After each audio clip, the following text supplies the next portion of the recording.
सर्वांना नमस्कार. चांदमातला या स्टोरीचे 23 एपिसोड यापूर्वीच अपलोड केलेले आहेत. कृपया ते सगळे एपिसोड ऐकण्यासाठी आपल्या चॅनलला भेट द्यावी.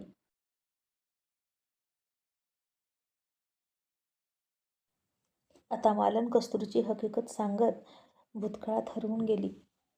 कस्तुरी खरंच अगदी कस्तुरीसारखा सुगंध तिच्या अंगाला यायचा आणि तिचं सौंदर्यसुद्धा अप्रतिम होतं. म्हणूनच तिच्या आईबाबानं तिचं नाव कस्तुरी ठेवलं होतं. लहानपणापासूनच खूप हुशार होती, तडफदारसुद्धा होती, प्रामाणिक आणि एकनिष्ठ. हळूहळू मोठी झाली. ती या गावची नव्हती. हे गाव तिचं सासर आहे आणि तिचा नवरा म्हणजे जयवंत, अत्यंत हुशार आणि या गावातला पहिला शिकलेला मुलगा. तो सुद्धा या गावात राहत नव्हता. मोठा होईपर्यंत मामाच्या गावाला राहत होता. आता जिथं कस्तुरी झोपते ना, तिथंच त्यांचं जुनं घर होतं आणि त्या घरावर सरपंचाचा डोळा होता. जयवंत लहान होता. त्याचे वडील वारले होते. तो त्याच्या आईसोबत त्या घरात राहायचा. सरपंचानं ती चौकातली जागा बळकावण्याचा प्रयत्न केला. जयवंतला सुद्धा लहानपणीच मारण्याचा प्रयत्न केला आणि त्याची आई जयवंतला घेऊन माहेरी गेली. जयवंत तिकडेच लहानाचा मोठा झाला, शिकला, कुठेतरी नोकरीला सुद्धा होता आणि आता त्याला वाटू लागलं की आपण आपल्या गावी यायचं, कुठपर्यंत मामाच्या दारात राहायचं. आई तर तिकडेच वारली होती. मग एके दिवशी जत्रेमध्ये त्याची आणि कस्तुरीची भेट झाली. उंचपुरा, देखणा, सुस्वभावी, तितकाच करारी जयवंत कस्तुरीला पहिल्या नजरेत आवडला आणि चवळीच्या शेंगासारखी नाजूक, कोमल, गोरी, देखणी, कमळासारखे डोळे असलेली कस्तुरी जयवंतला सुद्धा फार आवडली. दोघांनीही एकमेकांची चौकशी केली आणि एकमेकांना पसंत केलं. कस्तुरीच्या स्वभावाप्रमाणे ती जयवंतला घेऊन तिच्या आईबापाकडे गेली आणि मला जयवंत पसंत आहे, मी याच्याशी लग्न करणार असं म्हणाली. तिच्या घरच्यांना सुद्धा जयवंत खूप आवडला आणि दोघांचं लग्न झालं आणि जयवंत कस्तुरीला म्हणाला, आपल्या चंदनपूरमधल्या गावातच आपली सुहागरात होईल. कस्तुरीनं सुद्धा त्याला परवानगी दिली आणि नव्या नवरीला म्हणजेच कस्तुरीला घेऊन जयवंत घरी आला. हे घर अजूनही सरपंच घेऊ शकला नव्हता, पण त्याचा त्या घरावर पूर्वीपासूनच डोळा होता, कारण जागा मोक्याची होती. आणि आता तर काय, त्यानं कस्तुरीला पाहिलं आणि त्याचा कस्तुरीवरच डोळा होता आणि त्यानं वाड्यावर जयवंतला बोलवून घेतलं आणि म्हणाला, या गावात अशी पद्धत आहे की जी पण नवीन नवरी येईल ती पहिली माझ्याकडे येणार. एक रात्र ती माझी सेवा करणार आणि मग तिच्या नवऱ्याची. आणि हे ऐकलं आणि जयवंतला फार राग आला. तिथंच त्याची आणि सरपंचाची भांडणं लागली आणि जयवंत म्हणाला, माझा जीव गेला तरी तुझी ही पद्धत मला मान्य नाही. नराधमा, तू काय बोलतोस, तुला कळतं का?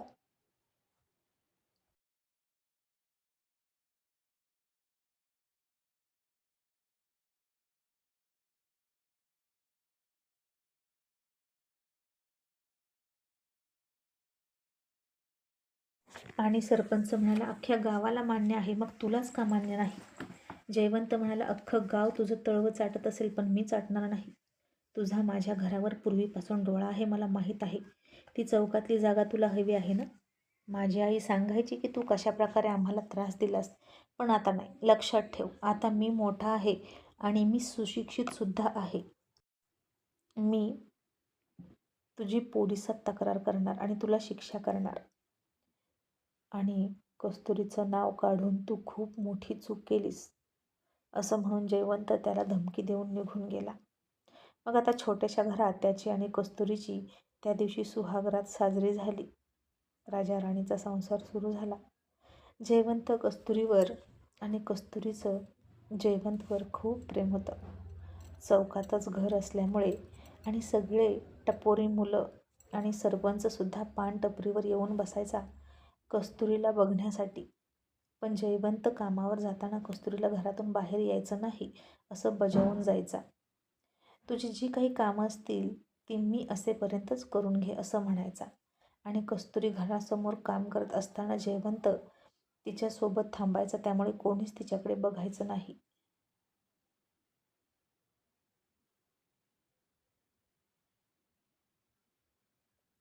पण खरंच कोवळ्या उन्हात कस्तुरी जेव्हा काम करायची तेव्हा केवड्याच्या बनातल्या नागिनीसारखी ती पिवळी धम्मक दिसायची. तसतसं तिला बघून सरपंचाच्या काळजात आग लागायची आणि संध्याकाळी जयवंत कामावरून घरी यायचा. आणि रात्रीसुद्धा नवरा बायको त्या खोलीमध्ये हसायचे, खेळायचे, मजा मस्करी करायचे. आणि हे ऐकून सरपंचाला बघवायचं नाही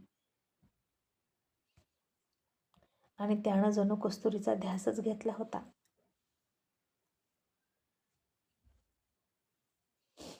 मग एक दिवशी कस्तुरी आमच्या सोबतच जयवंतला सांगून नदीवर निघाली आणि तिथे सरपंच आडवा आला.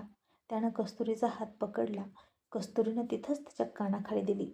सरपंचाचा तर अपमान झालाच, पण नंतर जेव्हा जयवंतला हे कळालं तेव्हा चौकातच जयवंतानं सरपंचाला गाठलं आणि खूप मारला, अगदी तोंडातून रक्त येईपर्यंत.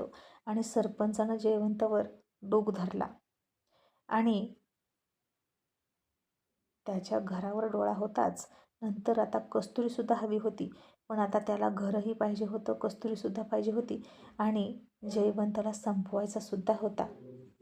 आणि तो त्याच संधीची वाट बघत होता. जयवंतसुद्धा चिडला होता आणि तो हळूहळू सगळ्या लोकांना एकत्र करत होता आणि सरपंचाविरुद्ध आपण लढूया असं म्हणायचा.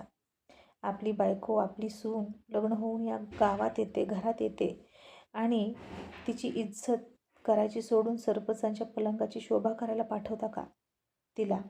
तुम्हाला लाज वाटली पाहिजे, असा जयवंत सगळ्यांना उद्देशून म्हणाला. बोला, आजपर्यंत कुणी कुणी आपली सून, आपली बायको तिकडं पाठवली आणि आता खूप सारे हात वर आले आणि जयवंत म्हणाला, लाजा वाटल्या पाहिजेत तुम्हाला, नामर्द आहात तुम्ही. मी माझी बायको तिकडं पाठवली नाही. त्यानं माझं काय उपटलं? काहीच नाही. तो डरपोक आहे, तो काहीच करणार नाही. 4 गुंडांच्या जीवावर तो तुम्हाला घाबरवतो आणि तुम्ही घाबरता म्हणून तो तुम्हाला घाबरवतो आणि त्याची ताकद आपणच आहोत आणि आपणच त्याचा पाठिंबा काढून घेतला तर तो काहीच करणार नाही. लक्षात ठेवा, जो गाव करतो तो राव करत नाही.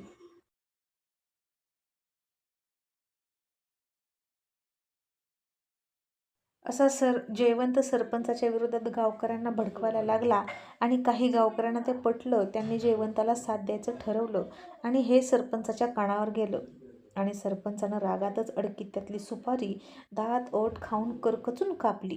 जणू काही त्याला वाटत होतं अडकित्त्यात सुपारी नसून जयवंत आहे. आणि सरपंच रागात म्हणाले, मला संपवणार तू, पण उद्याचा सूर्य बघायला तू जिवंत नसणार. असं म्हणून सरपंचांनी त्याच्या माणसांना आजच रात्री जयवंताचं घर पेटवून द्या असं सांगितलं. मग रात्रीचे 12 वाजून गेले. अख्खा गाव झोपला होता. काही लोकांच्या एक झोप होऊन दुसरी झोप घेत होते. सगळीकडे स्मशान शांतता पसरली होती आणि त्याचवेळी आतमध्ये जयवंत, कस्तुरी एकमेकांच्या मिठीत होते. त्यानं कस्तुरीचे सगळे केस मोकळे सोडून एका बाजूला घेतले होते आणि तिला म्हणाला, कस्तुरी, तुझ्या केसातून येणारा हा शॅम्पूचा सुगंध आहे ना, मला खूप आवडतो. आणि कस्तुरी हसून त्याच्या छातीवर डोकं ठेवून म्हणाली, म्हणून तर सतत केस धुते मी. आणि केस न धुता देवासमोर जाता येत नाही ना, तुम्हीच मला केस धुवायला भाग पाडत असता. जयवंत हसून म्हणाला, पण केस धुतले ना आणि वाळवले की असा त्याचा आंबाडा बांधून ठेवत जा, म्हणजे मी संध्याकाळी घरी येईपर्यंत अख्खा सुगंध असा त्याच्यामध्ये मुरलेला असतो. आणि मी जेव्हा रात्री तुझे केस सोडतो ना, तेव्हा असा घमघमाट पसरलेला असतो आणि तेव्हा असं वाटतं की तुझं कस्तुरी हे नाव अगदी योग्य आहे. आणि काय गं, आपल्याला जे बाळ होईल ना, जे आत्ता तुझ्या पोटात आहे, ते पण मुलगीच असावं असं मला वाटतं. म्हणजे तीही तुझ्यासारखीच असेल, सुंदर, गोरी, देखणी. आणि आता कस्तुरीनं मुद्दाम तिचे सगळे केस आंबाडा घालून बांधले. जयवंतने खट्याळपणे पुन्हा तिचे केस सोडले. मग कस्तुरी खाली झोपली आणि तिने तिच्या लांब सडक केसांची चादर अंथरली आणि त्यावर जयवंत झोपला. आणि तिच्या झंपरचं एक बटन तो काढू लागला आणि त्याच्या बोटाच्या स्पर्शाने कस्तुरी विचलित व्हायला लागली. तिची टचटचीत छाती खालीवर व्हायला लागली. जयवंतने तिचा सगळा पदर फेकून दिला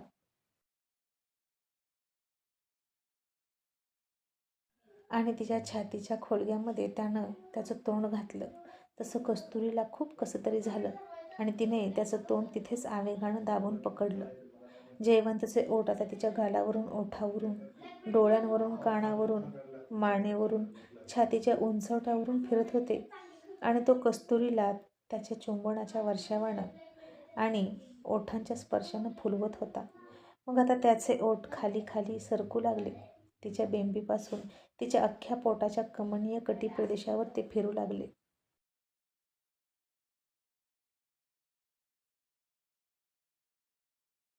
तसं कस्तुरीने तिच्या छातीचा भाग उंचावला आणि आता तिला धीर धरवत नव्हता. तिने जयवंतला तिच्यात प्रवेश करायला सांगितलं आणि जयवंत तिची साडी तिच्या शरीरापासून वेगळी करणार इतक्यात त्याला कसला तरी वास आला आणि तो रॉकेलचा उग्र वास घेऊन त्याला थोडी शंका आली.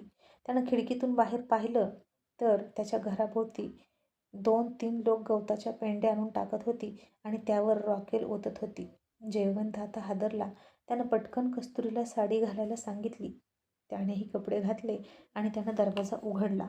तसा मोठा लाल भडक आगीचा गोळा घरात शिरला. सरपंचांच्या लोकांनी दाराकडूनच घर पेटवून दिलं होतं. बाहेर पडायला संधी नव्हती, कारण दरवाजा फक्त एकच होता. तशी कस्तुरी आता जीवाच्या आकांताने ओरडायला लागली.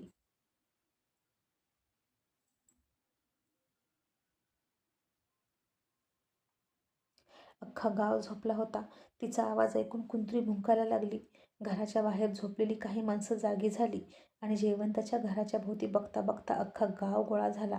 पण आता त्या आगीमध्ये शिरायची आणि त्या दोघांना वाचवण्याची कोणाची हिंमत नव्हती. कस्तुरी रडायला लागली आणि तिनं जयवंताला मिठी मारली आणि म्हणाली, "आहो, आता काय करायचं? आता आपण मरणार."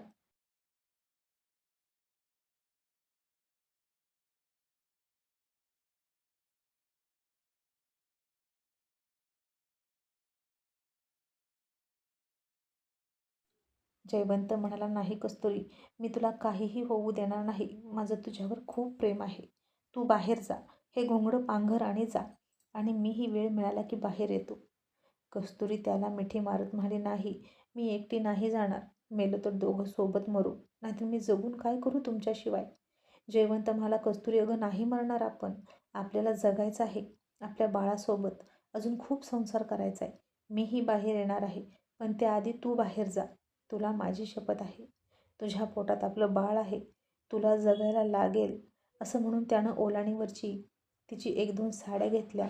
त्याचेही काही कपडे जे नुकतेच नवे घेतले होते, पॅन्ट आणि शर्ट, ते सुद्धा तिच्याभोवती गुंडाळलं आणि त्याच्यावरती घोंगडी टाकली आणि कस्तुरीला त्या आगीच्या लपटीतून बाहेर फेकून दिली आणि तिच्या पाठोपाठ स्वतःही येण्यासाठी मार्ग शोधू लागला.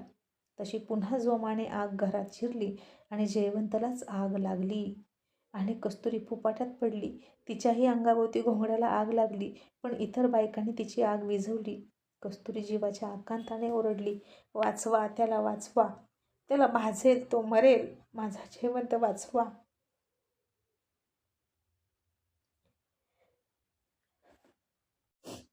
आता गावकरी कळशीनं बादलीनं पाणी आणत होते, पण त्या पाण्यानं ती आग विझता विझणार नव्हती आणि बघता बघता अख्खं घर जळून राख झालं. जयवंत सुद्धा आगीत होरपळून मरण पावला आणि जयवंत आणि कस्तुरीची सुखी संसाराची स्वप्न त्या आगीत होरपळली आणि जळून राख झाली. कस्तुरी तिथं चक्कर येऊन पडली आणि तिचा गर्भपात झाला आणि आता सरपंचाला फार असुरी आनंद होत होता. जयवंत सुद्धा मेला. आता त्याची चौकातली जागा त्याला मिळणार होती. कस्तुरी सुद्धा मिळणार होती, कारण आता कस्तुरी विधवा झाली होती, एकाकी पडणार होती. कस्तुरी आता हौसाच्या घरात बेशुद्ध होऊन पडली होती. पण जेव्हा ती शुद्धीवर आली तेव्हा अशीच चुलीतली आग बघून भ्रमिष्ठासारखी करायला लागली. तिनं बाकी सगळं फेकून दिलं, पण जयवंताचे कपडे फक्त त्याची निशाणी म्हणून जवळ घेऊन बोचका बांधून फिरू लागली. आणि तिथंच, जिथं तिचं आणि जयवंताचं घर होतं, तिथं झोपते. बाकी ठिकाणी तिला झोप येतच नाही. दिवसभर कुठेही फिरून येते, पण रात्री मात्र तिथंच झोपते. आणि कस्तुरीची ही कथा सांगता सांगता मालनच्या डोळ्यातून तिच्या ताटामध्ये टपाटपा गळत होते अश्रू. आणि आता चंद्राला कळलं की तुझी कस्तुरी करीन असं दौलत तिला का म्हणतो?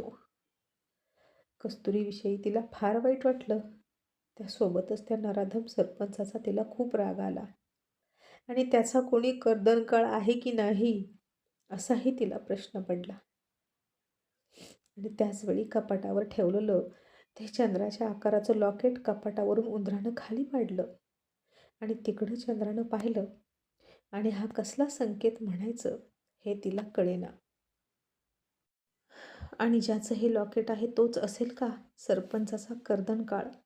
हे पाहणं इंटरेस्टिंग ठरणार आहे.